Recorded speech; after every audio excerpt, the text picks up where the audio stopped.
그러니까는 멸치는 다 신선해요. 이게 바로 먹으면 멸치 되게 맛있어요. 어쨌든 그래갖고 육지가 하면은 인공건장장에서 바로 이렇게 삶아서 크기별로 분류를 해요. 이거 멸치만 가지고도 3시간을 해야 되는데 넘어갈게요. 왜냐면은 뭐 물고기 이름, 그다음에 고바, 주바, 뭐 고주바 이런 멸치 용어들 이게 왜 이렇게 안 고쳐지고 있나 이런 것들 다 이야기해야 되는데 시간이 없으니까 넘어갈게요. 자, 그래서 이렇게 분류를 해요. 크기별로 자동으로. 그리고 이제 제가 지금 이야기하려는 거는 이게 아니라 죽방염. 전시실에 죽방염을 그대로 재현을 했었어요. 그 죽방염이 뭐냐 하면은 우리나라에서 정통 어구 어법에서 남아있는, 지금도 그대로 사용하고 있는 유일한 거예요. 어디냐면 딱 2군데 남아있어요. 조선시대에는 서해안 전역에 다 있었어요. 다 있고 그다음에 남해안도 있었는데 지금은 여기 지족해역과 삼천포만 근처에만 남아있어요. 삼천포만 근처에 21통, 여기 23통이 남아있어요. 근데 이게 유일하게 무형문화재, 그 다음에 명승, 그 다음에 중요어유산 하나의 대상이 3개나 지정되어 있는 건 유일한 거예요. 문화재로. 자, 이거예요. 멋지죠? 이거예요. 죽방염, 지족해역이에요. 죽방염. 이거 다 죽방염이에요. 이게 23통이 여기 모여 있어요. 이렇게 물살이 세니까 여기 들어가고 살아있는 멸치들이 잡히는 거예요. 이게 조선시대 지금으로부터 500여 년 전에도 있었다는 기록이 그대로 있어요. 남해 현조에 보면은 죽방염이 5통인가 있었다는 게 그대로 있어요. 이게 또 조선 후기로 가면 더 늘어나요. 500년 전에 있었다면 고려시대도 있었다는 거예요. 기록이 그럴 뿐이지. 그만큼 조선시대 때 500년에 있었던 그 형태 그대로 지금도 그대로 잡고 있는 거예요. 원시어법이에요.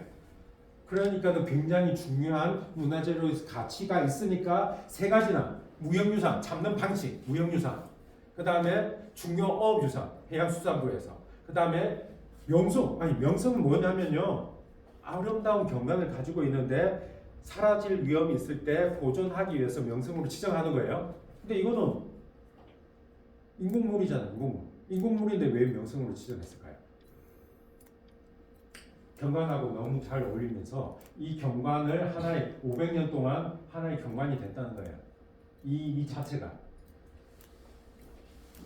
이거예요.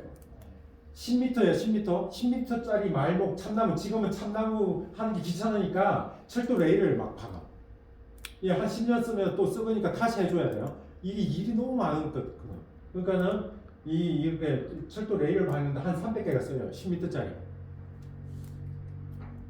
물살 보세요, 물살. 그래서 삼천포에 있는 건 지정이 안 되고 남의 것만 지정이 됐어요. 생긴 것도 달라. 이거 네모나요. 동그랗죠. 이게 남의 거고 이게 삼천포 거예요. 왜 그러냐면 삼천포 거는 물살이 더 세요. 물살이 너무 세기 때문에 죽방염, 대나무 죽자에다가 방방자에다가 에다가 발염자, 대나무 발을 여기에 쓴다는 거예요. 쫙 둘러갖고 물고기 못 빠져나가게 하는데 대나무 발을 여기에 쓰면은 무너져요. 물살이 너무 세니까.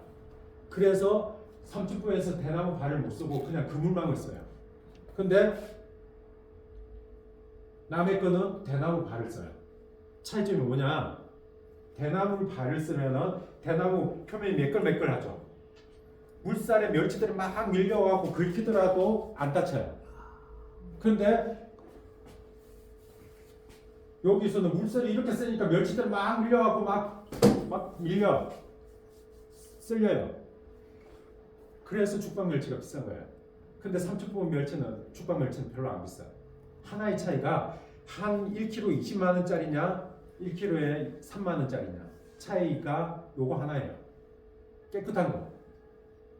왜 이렇게 차이가 나냐면 목포에 가면 목갈치 많죠. 많이 잡히는 목포항이 목갈치의 중심항인데 제주도 가면 은갈치가 있죠. 제주도 은갈치는 주로 낚시로 잡아요.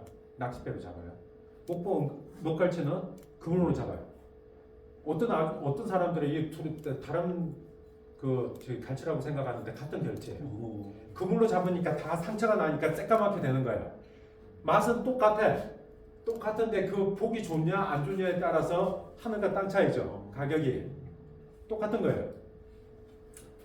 죽방 멸치가요 비싼 건 얼마인지 아세요? 1kg에 중멸 중에서도 대자가 있어요. 한 10cm 내외 되는 거 술안주로 쓰는 거. 요거 1kg에 비싼 거 60만 원씩이에요. 보통 20만 원. 1kg에 10cm짜리가 몇 마리 들어가냐면은 800마리 들어가요. 그게 60만 원이라고 해보세요. 수백은 한 마리에 몇백 원씩 하는 거예요. 비싸서 못 먹죠. 맛은 똑같아요, 사실은. 그 깨끗한 것 때문에 이렇게 비싼 거예요. 근데 그것만 갖고 하는 게 아니라 거기에는 암수 구분도 해요, 멸치를. 암수 구분하는 유일한 지역이 남해예요. 삼척은 안 해요. 안 비싸니까. 암놈은 약간 생김새가 달라요. 배가 조금 볼록하고 좀 달라요, 순놈하고. 순놈 다 개려내고 암놈만 딱 하니까 그 정도 가치가 있는 거예요. 자, 그래서 이런 이유. 기소성, 깨끗한 유지하는 비늘, 삶는 방식의 차이. 어떻게 삶냐면요, 죽방 멸치는 보통의 멸치는 해수를 끌어 들어가 가지고 바로 삶아요. 그게 소금을 좀 더 타가지고. 근데 죽방 멸치는 깨끗한 민물을 사용해 갖고 간수를 뺀 소금을 사용해요. 간수 뺀 소금과 그냥 해수에 소금 탄 거하고 어떤 차이예요? 김장할 때 간수 뺀 소금 사용하죠. 왜 그렇게 간수 뺀 소금 사용할까요?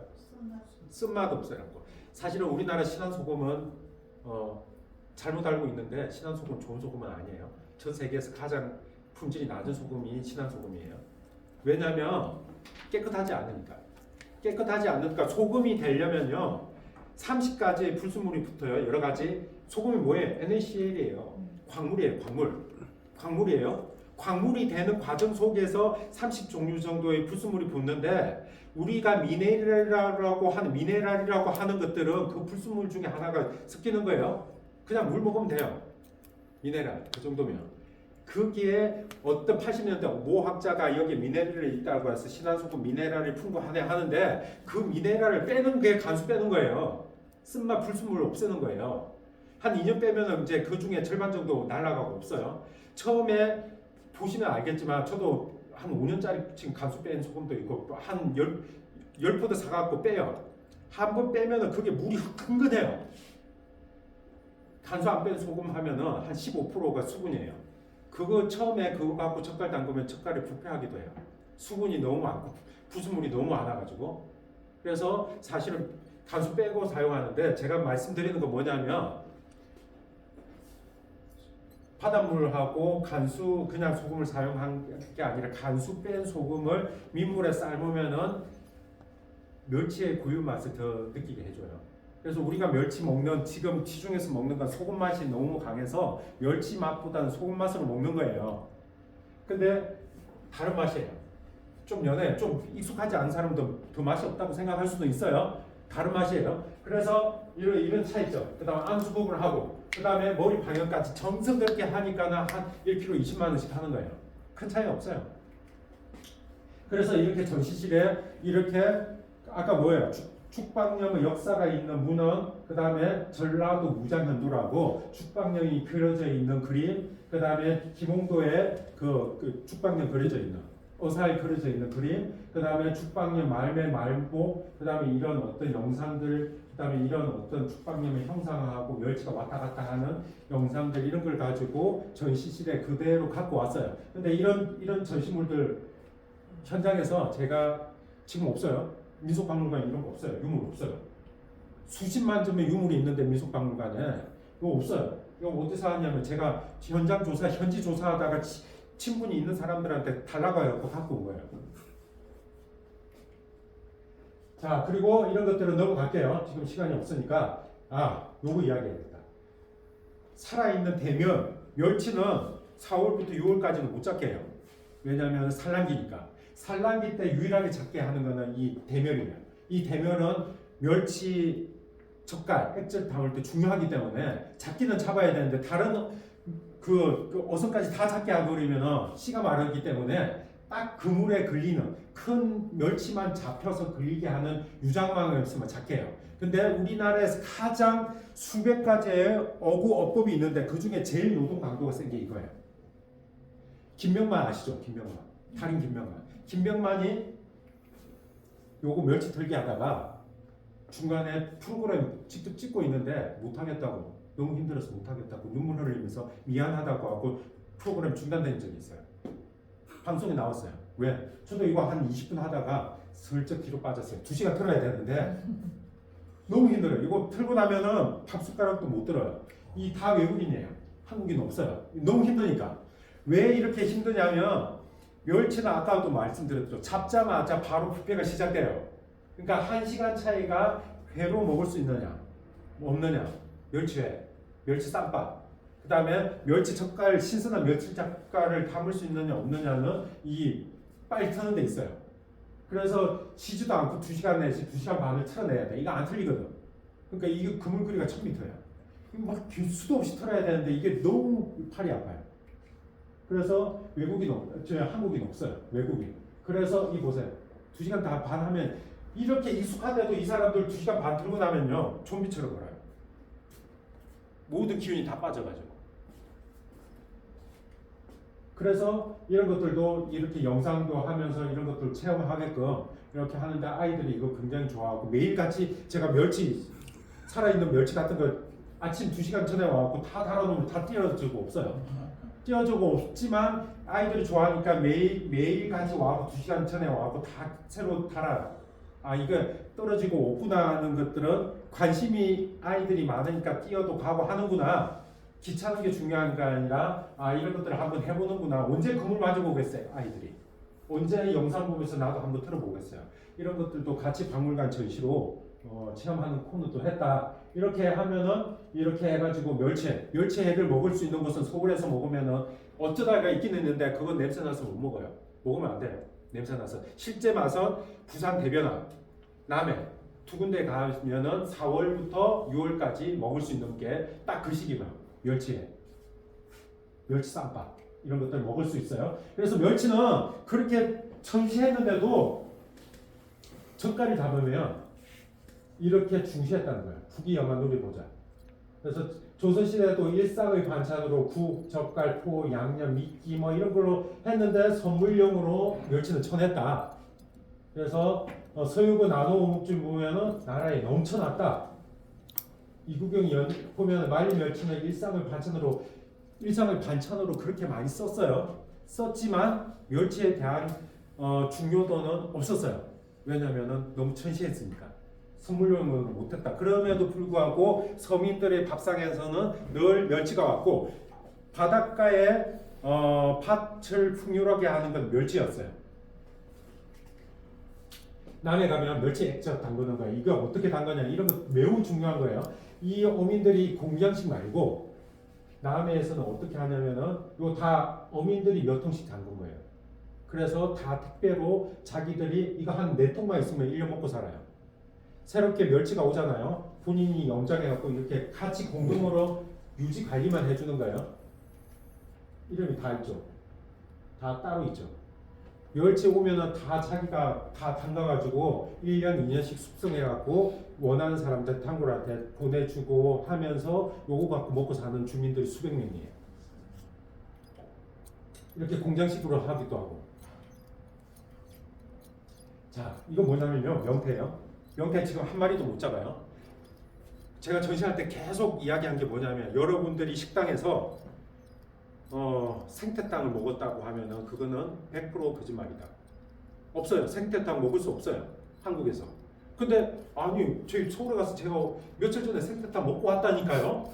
자꾸 억지를 부려요. 생태탕이라고 적혀 있어요. 그 식당은 생태 파는 거 아니에요. 동태를 파는 거, 동태를 생태처럼 녹여갖고 그냥 메뉴에 생태탕이라고 적어놓은 거예요. 그냥 비싸게 먹고 오신 거예요. 근데 대신에 생태처럼 잘 녹였기 때문에 맛있게는 했겠죠. 근데 우리나라에서 더 이상 생태는 먹을 수 없어요. 금지해서 못 먹는 게 아니라 구조적으로 먹을 수가 없는 거예요. 지금 단 한 마리도 안 잡히고 있고요. 지금은 금지 어종이에요. 안 잡히니까 잡지도 못하게 해요. 시중에 유통 못해요. 과거에는 겨울에 산처럼 쌓이기 때문에 바로 생태탕을 먹을 수 있었어요. 냉장해갖고 뭐 몇 주 가니까. 근데 지금 99% 러시아에서 잡은 거 다 100%, 99%의 비율로 수입하는 러시아산 전량이 냉동이에요. 미국과 캐나다에서 1% 수입하는데 그거 다 냉동이에요. 그렇게 먼 데서 오는데. 생태 파는 데가 없는데 생태를 어떻게 먹어요? 그 생태탕이라고 하는 데는 거짓말인데 제가 칼럼을 지금 5년 넘게 쓰고 있는데 그거 쓰고 싶은데 쓰면 또 어렵게 또 생태탕 했는데 그것도 막 내가 또 그 분들한테 사기긴 한데 피해를 주는 것 같아서 안 쓰고 있는데 쓸 수도 있어요. 마음이 잘 바뀌어서. 어쩌다가 대형 마트에서 일본에서 겨울에만 잡히니까 겨울에 이벤트성으로 수입할 수도 있어요. 수입한 경우도 있어요. 지금 안 해. 일본 뭐 90만 원전 뭐 이런 것들 안 하는데 그렇게 하더라도 음식점에서는 못 써요. 왜냐면은 잡아갖고 수입해갖고 통관해갖고 소비자들한테 가는데 그것들을 음식점에서 이미 갖고 오면은 냉동실에 들어가야 될 거 아니야. 냉동은 계속 할 수도 없고 그럼 냉동실에 들어갔다가 다시 먹으려면은 어차피 해동을 해야 돼요. 어차피 냉동이에요. 그래서 한국에서 생태탕을 먹었다라고 하면은 그거는 100% 그냥 동태를 먹은 거예요. 그래서 생태탕 먹지 마세요. 그냥 동태탕이라고 적힌 걸 먹으세요. 생태탕은 훨씬 비싸잖아요. 그래서 이런 것들, 그래서 제가 이걸 보여드리는 이유가 뭐냐면요. 해양수산부에서 명태 살리기 프로젝트를 했어요. 명태가 우리나라 제일 중요한 물고기였는데 없어졌으니까 한 마리도 못 잡으니까 수백을 들어가고 생태 살리기 프로젝트를 했어. 실패했어요. 취업까지 하고 완전 양식까지 성공했는데 양식 성공하면 뭐야? 과거에 우리 바다는 치어 남획을 많이 해서 명태가 안 왔다고 해요. 말이 안 되는 거예요. 왜냐하면은 러시아 앞바다에는 크로시오가 해류가 내려오는 거기에는 명태가 그대로 있어요. 수백 년 동안 통해고서 삼척까지 내려오던 명태가 치어를 남획했다고 없으면 거기도 없어야 될 거 아니에요. 개체수가 그 위에는 그대로 있어. 북쪽 바다에는. 그냥 거기 있는데 안 내려와. 그건 치어 남획이 아닌 거예요. 치어 남획이 아니라 수온이 1.4도 올랐어요. 1도면요 화상을 입어요. 물고기는 뜨거워 죽었는데 내가 저기 왜 가냐고. 내가 살 곳이 아닌데. 그러니까 안 내려오는 거예요. 그런데 치어를 10년 동안 방류를 해. 수백억 들어가지고 안 오죠. 처음에 이거 양식 성공했다고 난리도 났어요. 차관 승진하고 원장으로 승진하고 연구관 승진하고 축포를 터뜨리고 야 이제 우리 밥상에서 4,500원의 수입 대체 효과가 있고 동해에서 잡히는 명태로 다시 우리 밥상에 올라오게 돼 있다고 언론에 떠들고 취업 방류할 때 언론 출석하고 막 하고 했는데 이제 취업 방류할 때요 몰래요. 왜? 실패했으니까. 실패했다는 거 제가 칼럼에 썼어요. 실패한 거 이러지 하지 마라. 제가 현장을 해양수산부 고위급들 실장, 국장들이 다 외무고시에 쳐가지고 다 칠국장 되고 해서 현장을 몰라서 해수부 장관이 와서 강의 좀 하라고 해서 점심시간 때 실국장 바꾸니까 점심시간 때 김밥 먹고 제가 1시간 동안 강의한 적이 있어요. 요걸 처음에 딱 띄워놓고 이 물고기는 뭘까요? 했더니 단 한 명이 손에 안 들어요. 그게 사무관 한 명 손 들어갖고 명태 30명이 앉아있는데 해수부에서 제일 중요한 물고기라고 해갖고 수백을 들였는데 왜 모를까요? 본인들도 정책을 위반하고 수백을 쓰고 막 언론에 터뜨리고 했는데 살아있는 명태를 한 번도 본 적이 없어. 다 그 동태, 황태 이런 것만 본 거야. 그러니까 이게 제가 트릭을 썼어요. 민물같이 보이게 했거든. 민물 물고기인 줄 알아. 근데 명태가 이렇게 중요한데 실패를 했다. 그 우리 바다 환경이 이렇게 바뀌었는데 왜 이렇게 했냐? 그래서 제가 얼마나 많이 중요하냐면요. 3분의 1이 우리나라에서 잡히는 물고기가 700 내지 800까지예요. 7, 800 중에서 단일 어종이 100에 28마리였어요. 그냥 명태 나라였어요. 명태 나라. 조선은 명태 실제로 명태의 나라였어요. 중국과 일본에서 명태의 나라고 했어요. 일본은 신선 생선을 안 좋아해요. 많이 잡혔는데 명태 안 먹었어요. 과거에는. 하도 먹으니까 이제 먹죠. 명란도 한국에서 일본으로 건너갔어요. 명란 자체를 안 먹었어요. 그만큼 명태의 나라였는데 없어졌어.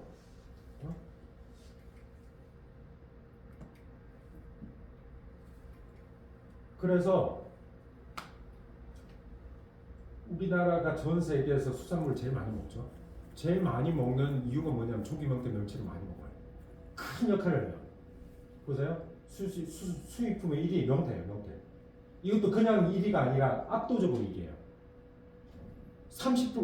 30% 잡혔는데 30%를 또 수입을 해. 수입하는 거예요. 그만큼 이거 보세요. 121만 톤 수산물을 수입했는데 33만 톤이 냉동 명태예요. 그냥 명태의 나라예요. 안 잡히면 다른 거 먹으면 되는데 이렇게 한 거예요. 그래서 이거 명란이 일본으로 건너간 걸 이야기한 거예요. 요거 하나만 말씀드릴게요. 마음이 급하다. 멘타이코. 멘타이는 뭐냐면 멘타이 명태예요. 코는 명란 새끼라는 뜻이에요. 멘타이코. 일본어, 러시아어 민타이.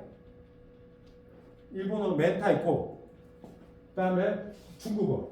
전부 다 한국의 명태를 발음한 거예요. 러시아어. 그 제가 러시아의 이제 언론사 대표가 와갖고 제가 전시를 할 때 명태에 설명한 그 통역사가 민타이라고 해요. 민타이. 한국의 명태라는 이름이 일본, 중국, 러시아에 다 건너간 거예요. 그만큼 조선은 명태의 나라였다는 거예요. 그래서 제가 이야기하는 거 이거는 뭐 황태 덕장이고 이걸 황태 전시로 그대로 쓴 거예요. 이게 실제 명태를 갖고 온 거예요. 그 냄새가 막 아까 할 때 그 언론사 대표 그 판장이 왔고 냄새가 하는데 그거 뭐냐면 실제로 냄새를 일부러 그 현장감을 주기 위해서 냄새를 쓴 건 처음이에요. 제가 이 자신감 있어야 돼요.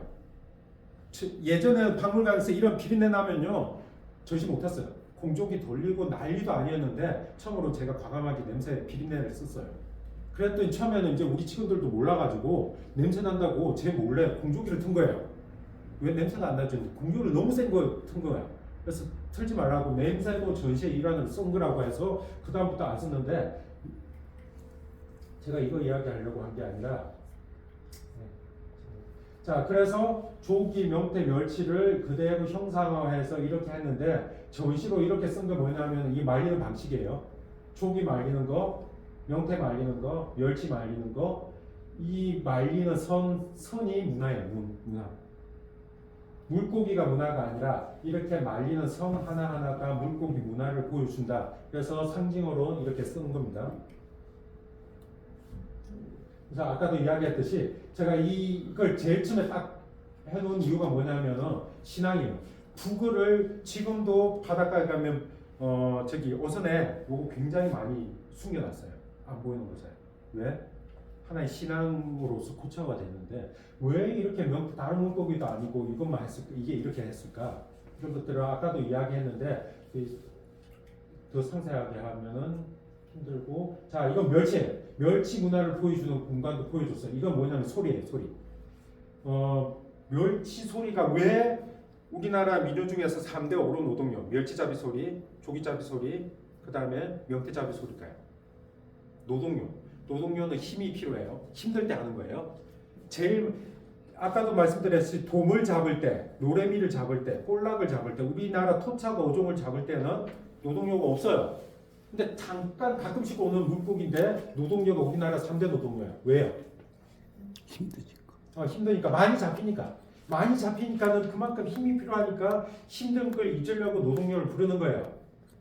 그래서 많기 때문에 우리 민요 속에 우리 신앙 속에 제사성 속에 다 들어가 있다. 많았기 때문에 큰 이유 없어요. 자 이거 뭐냐면 아까 물때 누굴까 물어보셨는데 이거 물때 하나 갖고 3시간 강의를 하는 거예요. 사실은 물때 매우 중요해. 한국의 바다에서 바다를 설명할 때 딱 요것만 가지고 한국의 서해와 동해 여기 서해잖아요. 서해와 동해를 나눌 수 있어요. 동해에 가면요 아침에 나가면 어촌계장하고 해녀들이 있어요. 동해 안에 해녀가 3,000명이 있어요. 제주도에 해녀가 3,000명이 있어요. 그거예요. 그만큼 동해에 해녀가 많은 이유는 있는데 뭐 하고 계세요 하면은 바람 보고 있어. 바람을 본다는 게 바람을 느끼는 거예요. 바람을 뭘로 느끼냐면 입술로 느껴요. 촉촉한 바람이 입술로 느껴져요. 그러면 해풍이에요. 새바람이에요. 건조한 바람이 불면은 뱃일 하러 나가요. 물질 하러 나가요. 습기가 높은 해풍, 새바람이 불면은 안 나가요. 아침에. 왠지 아세요? 해녀들한테 제일 중요한 거는 전복, 소라 이런 게 아니에요. 동해안에서 제일 중요한 거 아까 미역이에요. 돌미역인데 돌미역을 채취를 했는데 채취해봐야 새바람이 불면 상품성이 싹 없어져요. 해풍이 불면 습기 때문에 미역이 노랗게 돼요. 노랗게 되면 상품성이 없기 때문에 아예 채취를 안 나가요. 그다음에 해풍이 불면 파도가 엄청나게 높아요. 그래서 벤일하루도 안 나가요. 근데 서해는 달라요. 서해는 물때에 의해서 왔다 갔다 하죠. 서해 같은 경우에는 아침에 물때가 6시간 12분 주기로 하루에 2번 왔다 갔다 하죠. 6시간 12분 뒤에 물이 빠져요. 그러니까 한 주기 들어갔다 나가는 게 12시간 50분이에요. 12시간 25분이에요. 그래서 한 번, 두 번 하면 하루예요. 그러면 24시간 50분이 돼요. 하루에 50분씩 물때가 느려져요. 늘어지니까 15일 주기로 한 번은 살이 물때. 똑같이 15일 한 물부터 15물이 있는데 한 번은 물살이 대체로 세요. 그 다음 주기에는 물살이 약해요. 왜냐면 그런 줄 아세요? 달의 흐름인데 중요한 건 뭐냐면 이거는 그걸 읽어보세요. 갯마을 탐구라고 김창렬의 갯마을 탐구의 102회차 제가 계속 쓰고 있는데 102회차에 보면은 또 물때에 대해서 설명을 했는데 3시간짜리니까 설명을 다 할 수는 없어요. 그냥 이렇다라는 건데 중요한 건 뭐냐면은 서해에 가면은 물때 달력이 있어요. 동해에 가면은 물때 달력 단 한 번도 본 적 없어요. 조수 간만의 차가 서해는 동해는 30cm 이내예요. 그러니까 물때의 영향을 안 받아요. 그래서 어민들도 물때 몰라요. 필요 없으니까. 그래서 달력에 서해안에 식당에 들어가면 달력에 주로 뭐가 있냐면은 소주하고 맥주 광고하는 젊은 연예인들이 들고 있는 그 달력이 대부분이에요. 근데 서해에 가면요 주로 이 달력이 2-3개는 걸려 있어요. 왜냐하면 대부분 너무 필요하니까 농협, 수협, 새마을, 금고 사업하는 사람들이 다 뿌려요. 물때 모르면은 살 수가 없으니까. 삶의 패턴이 아침에 딱 정해진 게 아니잖아요. 50분씩 달라지는 거예요. 그러니까는 내가 물때에 따라서 뱃일 하루 나가는 시간이 달라져요. 들어오는 시간이 달라져요. 아내가 남편을 마중 나가서 일을 거들어 주는 시간이 달라져요. 개인의 시간도 평생을 물때에 의해서 계속 거기 주기에 맞추는 거예요. 마을의 주기도 세물에서 열물까지는 물살이 세기 때문에 서해안 어법이 주로 조류에 의해서 이 잡는 어법이에요. 주로. 그래서 안강망, 다짜망 이런 것들.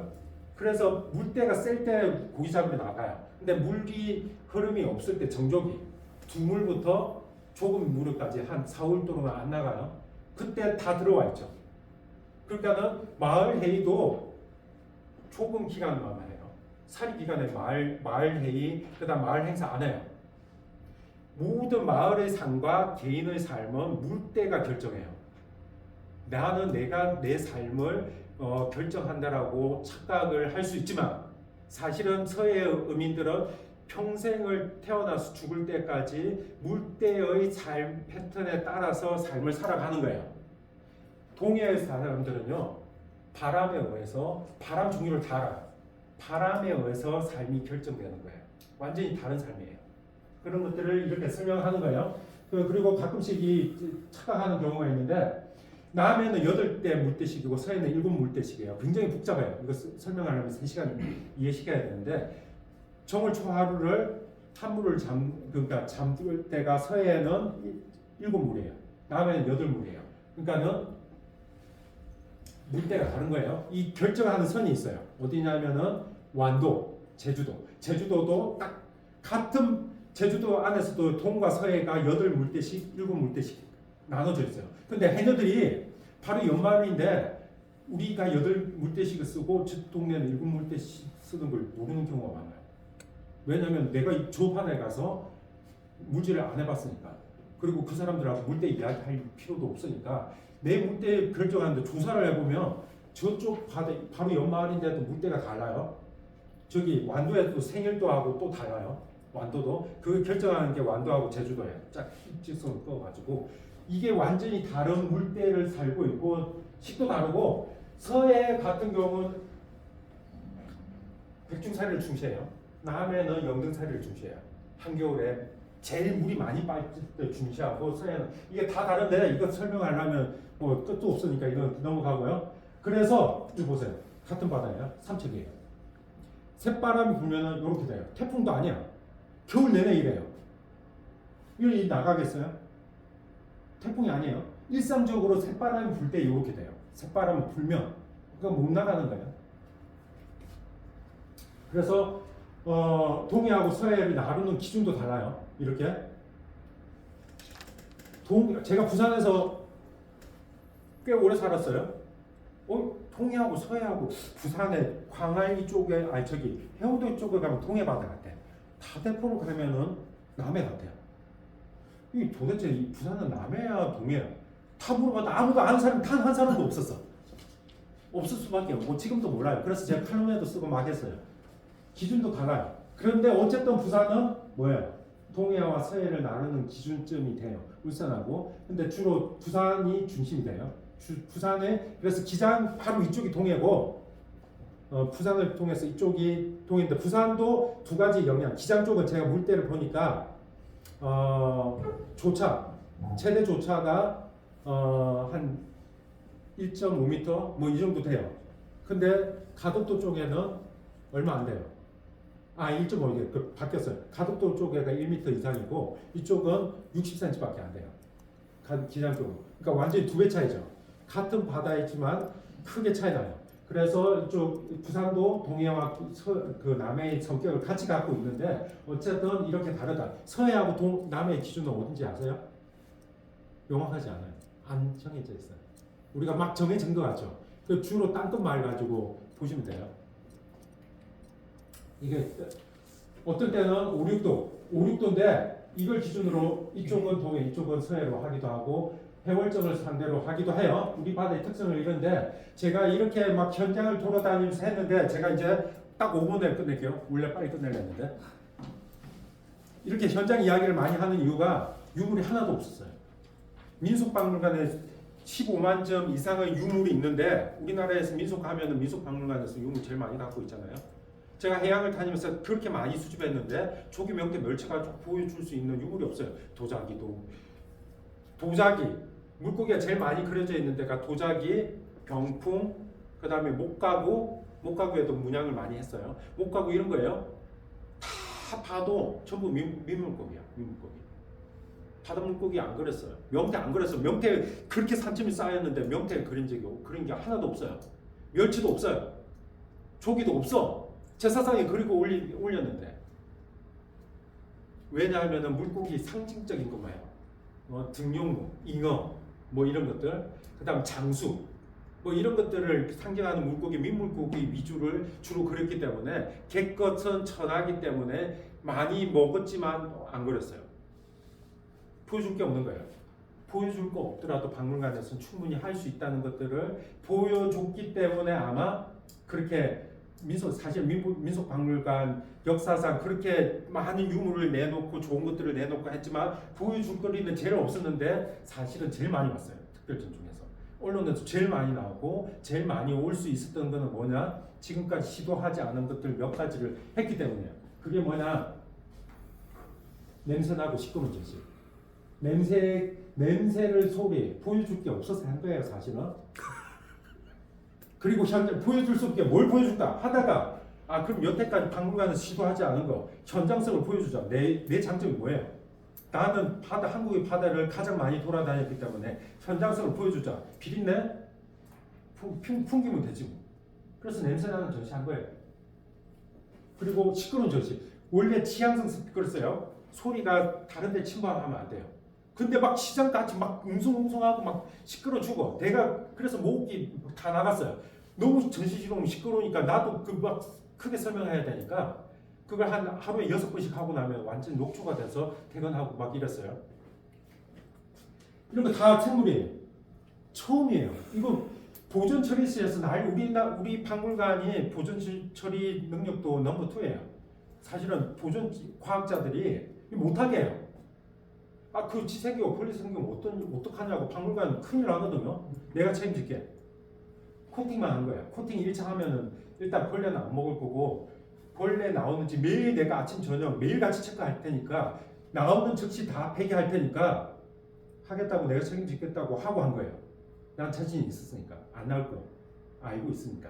그래서 시도했더니 다 처음으로 한 거예요. 이런 거 했더니 사람들이 처음에는 또 우리 박물관 사람들도 와가지고 저한테 이러는 거예요. 선생님, 저 냄새가 나는데 아 이런 거 안 해봤으니까 이 큰일 난 줄 알고 그 전시의 일환이다. 공조기 틀지 말라고 이렇게 설명을 해서 일부러 제가 문구도 넣어놨어요. 냄새와 소리는 전시 자료의 일환입니다. 라고 막 민원도 들어오고 이러니까 그래서 이런 거 처음으로 다시 시도를 했다. 그리고 기획자가 주인공이에요. 제가 곳곳에 나와요. 이거 금방 야 네가 주인공이냐? 이거 처음이야. 이것도 처음이야. 기획자는 숨어 있어야 되는데 네가 왜 상인 돼가고 설명 다 하고 해요. 생생함을 주기 위해서 상인들하고 인터뷰를 하는 것들을 많이 했어요. 상인들하게 하면 핵심적인 걸 이야기를 또 못 해주는 경우가 많아요. 막 그 다음에 그걸 편집하고 뭐하고 해도 내 이야기 전달해주고 싶은 걸 못하는 경우가 많아요. 그런데 핵심적인 것들만 탁탁탁 하면은 이야기를 막 패널에다가 적어놓으면 사람들이 그거 읽고 지나가나요? 재미없어서 안 읽어요. 글자 많은 전시는 반드시 실패해요. 내가 많은 걸 가르쳐주기 위해서 글자를 빼고 가게 해놔요. 내 욕심에 의해서. 읽지도 않은 전시, 보지도 않은 전시, 흥미 떨어지는 전시를 하면 안 돼요. 그래서 처음으로 또 시도했는데 사람들이 보고 있어요. 보고 또 그냥 지나가도 돼요. 근데 내가 하루 종일 로고 이거 전시실 왔다 갔다 하잖아요. 아이들은 뭐라는 아저씨 저기 영상에 나오는 아저씨네? 막 해요. 내가 돌아다닌 나조차도 전시 자료를 쓴 거예요. 이것도 처음이에요. 이런 거 처음 했어요. 그랬더니 언론뿐만 아니라 다들 신선하다고 기획자하고 사진 찍으려고 줄 선 것도 처음이에요. 왜냐하면 전시 자료니까 제가 그런 전시 신선함뿐만 아니라 제가 이걸 입고 다님으로 인해서 시장 분위기도 내는 거예요. 기획자가 이런 거 입고 막 돌아다니는 것도 우리 박물관 역사상 처음이에요. 우리나라 박물관 역사상. 그래서 이런 것들이 다 모이니까는 기자들도 볼 게 없다고 하는 게 아니라 신선하다고 계속해서 언론에서 다 계속 나오는 거예요. 그거 보니까 또 저보러 오기도 하고. 자 이런 것들. 이거 뭐냐면요. 공무원 광주에 가면은 아시아 문화 전당 직원들 학예사들이 다 공부하러 온 거예요. 학예사들 지방에 있는 학예사들 똑같이 박물관계 전문가들인데 요거 전시 할 게 없는데 어떻게 했길래 이렇게 했냐고 다들 지금 공부하러 온 거예요. 지방에서. 그래서 학습의 장도 됐어요. 이렇게 할 수 있었던 거는 이 자신만만함은 결국은 현장에서 굴렀기 때문에 할 수 있었다라는 걸 말씀드리고요. 그래서 아까도 이야기했듯이 요거 하나 해양수산부에서 요 포스트 내가 전시하겠다고. 이거 뭐냐면 현상수배예요. 명태가 한 마리도 안 잡히니까 한 마리 살아있는 거 하면은 50만 원 줄게. 동해 절대 다 뿌려서 벽구에 붙이고 난리도 아니었어요. 한 마리가 아니라 한 100마리 하면 100마리 다 줄게요. 100마리면 얼마예요? 5천만 원이잖아. 100마리죠. 이제 어민들은 명태 한 번 잡으면 이제 횡재하는 거니까 그래도 한 마리도 못 구한 거야. 우여곡절 때 2마리 구해가지고 양식에 처음으로 성공했어요. 근데 실패한 거야. 어차피 우리 바다에는 명태가 살 수 없는 바다가 됐는데 그래서 내가 이거 달라고 했어요. 해양수산과학원에 비상이 걸린 거야. 난리도 아니야. 많이 갖고 있는데도 안 주겠다는 거야. 왜요? 실패했어. 혹시 미쪽 박물관에서 또 해갖고 이슈될까봐. 이슈될까봐 원장하고 대책회의하고 김창일이 제가 이제 칼럼을 쓰니까 이쪽 분야에서는 많이 알아요. 저를. 김창일이가 또 전시한다는데 서울에서 큰 데서 한다는데 이거 주면 될까 안 될까? 이게 뭐라고? 안 주겠대요. 그래서 안 줘도 된다. 나는 어차피 할 거다. 대신에 내가 하고 싶은 말은 하겠다. 이걸 줬으면 제가 또 양심상 실패했다는 말은 실패는 뺐을 텐데 안 줬기 때문에 실패했다는 걸 양심의 가책 없이 실패했다라는 이유까지 설명해서 했어요. 그 이유는 뭐냐? 제가 요거 할 때 지금 몇 주 뒤에는 어디에 가냐면 해양수산부에서 100명을 대상으로 해서 신규 해양수산부 공무원 교육을 제가 가요. 요거 이야기할 거예요. 이게 뭐냐면 우리 바다의 현장과 특성을 모른 채 수백억을 그렇게 써가지고 실패하면은 이 과학계에서 이렇게 막 위축되고 이거 몰라서 이런 거 아니에요. 해양수산부에서 공무원들이 고위 공무원들이 계속해서 압박을 넣으니까 알고도 이렇게 한 거예요. 그러니까는 이제 과학자로서 자존심도 없어지고 이렇게 되는 거예요. 이렇게 하면 안 된다는 걸 이야기하는 거예요. 관료가 되고 고위 공무원이 되더라도 과학자는 과학자가 어떻게 해양수산을 위해서 이바지할지를 해야지 그 바탕도 없고 현장성도 없고 과학적인 것도 없이 그냥 밀어붙이면 이런 실패가 된다는 걸 3주 뒤에 제가 공무원 교육에서 이야기할 거예요. 자, 이런 것들 이런 것들 아까도 말씀드렸죠. 과학자들 혹은 전시 아니면은 아까 미역 과학자들 앞에서 제가 당당하게 이야기하고 정책도 이야기하고 그게 박사된 사람들 미역 박사보다도 제가 더 가르쳐주고 할 수 있었던 그리고 유물이 없는데도 전시를 할 수 있었던 이유는 뭐겠어요? 현장이 현장이 한국의 현장이 제 몸속에 있기 때문에 뭘 하더라도 다 자신만만하고 이유와 논리가 다 되기 때문에 할 수 있었던 거예요. 그래서 저는 조명치 전시는 김창일 전시라고 해요. 제 전시라고 합니다. 당당하게. 왜? 제가 없었으면 안 됐으니까. 그 이유는 뭘까요? 현장이니까. 현장에서 가족하고 만나지 못하면서 1년에 딱 2번 가족 만나면서 제 아이도 있었는데 못 만나면서 연평도에서 1년 살고 어디에서 1년 살고 1년 살고 하면서 가족하고도 만나지 못하면서 배를 타고 공무원이 그럴 필요도 없는데 새벽 2시에 배 타러 나가고 하면서 그런 현장이 있었기 때문에 여기 지금 현재도 10월 달에도 6군데 7군데 건너 다니면서 그다음 유물도 수집하면서 기여를 할 수 있었던 거는 현장이 있었기 때문이죠. 그래서 이런 것들을 이야기 드리는 거고 이런 것들 명태 취업 방류하는 곳인데 이런 것들 다 수백억을 이렇게 소비하고 있잖아요. 자, 그래서 제가 이제 마지막으로요. 사소한 굉장히 사소해. 제가 조사하는 건 사소한 거예요. 일반 시민들 그 어민들 조사하는 거잖아요. 매우 사소해 보이지만 사소하지 않다는 걸 말씀드리고 그래서 보편성을 찾아내고 개별성을 드러내는 것 그래서 현장을 기록하는 일을 하고 있는데 이 현장을 기록하는 것들은 아주 사소해 보이지만 그거 해서 뭐 하게? 이것들이 모이고 하면은 지금 이 시대 한국의 바다를 기록하는 매우 중요한 역사적 자료가 된다는 걸 말씀드리고요. 마지막으로 삶의 현장을 기록하고 전시로 보여주는 일은 대중에게 역사의 발걸음을 주는 거다. 왜? 역사는 기득권과 0.01%의 사람들만 TV에 나오고 역사에 기록되고 신문에 나오지만 제가 기록하는 것은 99.9%의 우리 평범한 사람들의 삶을 기록함으로 인해서 그것들이 역사가 되고 그것들이 곧 그 사람들의 이야기를 세상에 알리고 그리고 그것들이 기록에 나와서 역사가 되는 아주 사소해 보이지만 사소하지 않은 일을 하고 있다라고 늘 사람들과 제 후학들 그다음 후배들에게 이야기를 하고 있습니다. 그래서 이렇게 한 거는 이렇게 할 수 있었던 거는 결국은 수첩과 펜이 아니라 이 다리로 했다는 거. 그래서 이 다리 일부러 유치하지만 이 다리가 아니라 이 다리로. 그래서 삶의 현장성을 담은 민속지는 이 다리에서 나온다라는 걸로 마치도록 하겠습니다. 고맙습니다.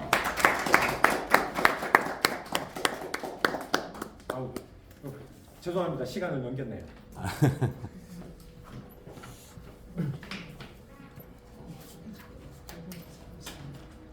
그냥 키면 돼. 오늘 그동안 제가 이제 봐왔던 포럼 중에서 참석하신 분은 좀 오늘 날씨가 좋아서 그런지 좀 적은 편이었는데 집중도나 몰입도나 관심도는 제일 높았던 것 같습니다. 시간이 강사님께서는 시간이 좀 없다고 말씀하셨는데 생각보다 조금 여유가 있어서 혹시 뭐 궁금하신 점 질문하실 분 혹시 계신가요?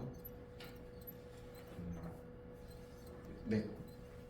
그러니까 지방조사가 대부분의 방식이었고 그런데 단독 조사일 경우도 많아졌겠지만 이건 이제 제3자가 이 취재 과정에 대한 촬영이나 이런 것도 같이 이제 파트너가 있어야 되잖아요. 네.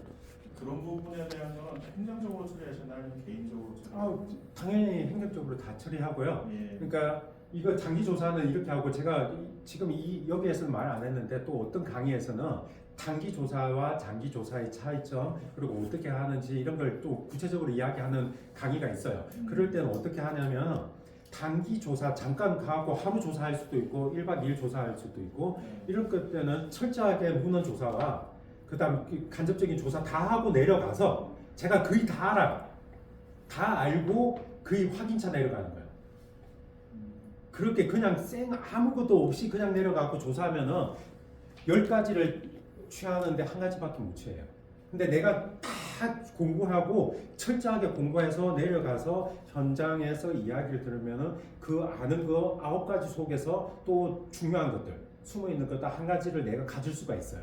근데 아무것도 백지 상태에서 가면은 안 되는 거고, 장기 조사 갈 때는 저가 가고, 제가 팀장이에요. 가고 연구원 선생 한 명 데려가고, 사진 작가도 필요할 때 1년 사니까 필요할 때 내려오라고 한 10일 정도씩 거주하게 하면서, 제가 이제 필요한 사진 뭐 이때는 뭐가 필요하고 이때는 배가 뭘 타고 다 딱 짜놓고 내려오라고 해서 사진 영상 찍고, 그리고 그런 것들이 반복되고, 또 살림살이 조사라는 게 있어요. 어느 정도 살다 보면은 이 마을 전체가 아니라 딱 하나의 샘플 한 집을 딱 해갖고 이 전형을 보일 수 있는 집. 그래서 그 집에 있는 팬티부터 시작해갖고 냉장고 해갖고 한 집 안에서 한 10몇 년 동안 조사를 하다 보니까 어촌, 농촌, 도시에서 한 집에서 아예 2달 동안 살면서요, 아침부터 저녁까지 모든 것들을 촬영하고 가지고 있는 물건들 촬영하고 기록하고 입수처 가격 뭐 다 해요. 그 기록하면 보통의 집에서 한 3,000점 내외의 물건을 가지고 있는 게 기록이 나와요. 그래서 하나의 물건의 가격, 누가 줬고 어디에서 했고 뭘 활용하고 어디에 놔뒀는지까지 다 기록해요. 그걸 가지고 그리고 그 사람의 생활 패턴, 그리고 하루의 삶, 그 다음에 1년의 삶을 기록을 다 해가지고 살림살이 물건과 이 사람의 삶을 가지고 어민들의 삶, 도시인의 삶 뭐 이런 걸 다 기록하는 게 있어요. 기법이. 그런 것까지도 다 조사를 하면 한 명 더 내려오게 하고 해서 아예 9시부터 저녁 5시까지 설득을 해야 돼요. 그 이제 신뢰가 있으니까 집을 비워주는 거예요. 그렇게 해서 그 굉장히 힘든 일인데, 그것도 10몇 년 동안 해서 이제 물건을 통해서 한국의 어민과 도시인과 그다음에 농촌 사람들이 집을 어떻게 꾸미고 있고 어떤 물건을 갖고 살고 있고 냉장고까지 조사해야 해요. 그러면 냉장고에, 냉동실에 어민들이 냉동실에 넣고 사는 물건, 산촌에 있는 사람들이 냉동실에 있는 물건, 그다음 도시인들이 냉동실에 있는 물건들이 하나가 아니라 쌓이고 쌓이면 그게 딱 나와요, 전형이. 이런 것까지 다 조사를 했어. 그건 전 세계에서 민속박물관만 이렇게 하고 있어요. 전 세계 유일합니다. 질문이 네.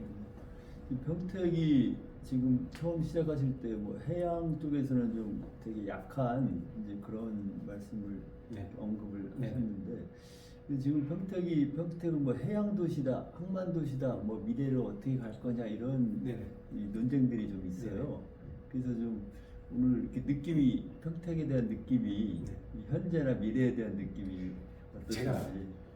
거의 한국의 바다는 거의 뭐 장기간 거주한 데도 있지만 웬만한 데는 항구나 이런 데 거의 다 가봤겠죠. 다 갔어요. 근데 평택만 안 가본 거예요.